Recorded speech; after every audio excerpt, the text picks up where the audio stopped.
தமிழ்நாட்டின் நலவாழ்வு முறைமைகளோட கண்டினியூஷன் பார்த்துடலாம்.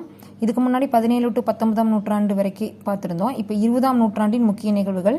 1912 டாக்டர் முத்துலட்சுமி ரெட்டி அவர்கள் சென்னை மருத்துவக் கல்லூரியில் டாக்டர் பட்டம் பெற்றார்.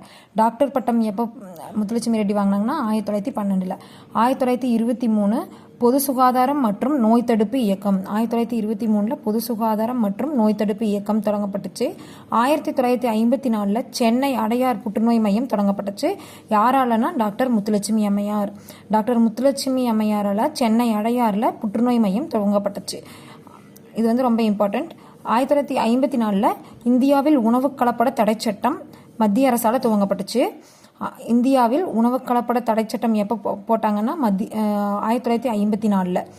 இப்போது உணவு கலப்படம் ஆச்சுன்னா புற்றுநோய் வரும். அதை ஞாபகம் வச்சுட்டு ரெண்டுமே 1954 புற்றுநோய் மையம் உணவு கலப்பட தடை சட்டம் ரெண்டுமே 1954. நெக்ஸ்ட்டு அடுத்தது 1956 தமிழக அரசால் குடும்பநல இயக்ககம் உருவாக்கப்பட்டுச்சு.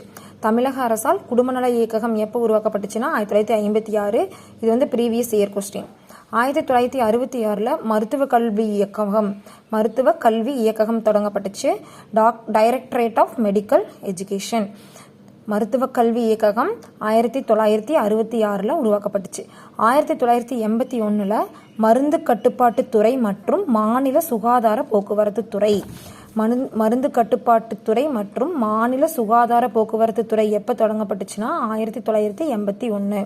1983 டாம்கால், அதாவது தமிழ்நாடு மருத்துவ தாவர பண்ணை மற்றும் மூலிகை மருந்து கழகம், அது உருவாக்கப்பட்டுச்சு. 1983 டாம்கால். 1986 தமிழக அரசால் பார்வை இழப்பை தடுப்பதற்கான சங்கம்.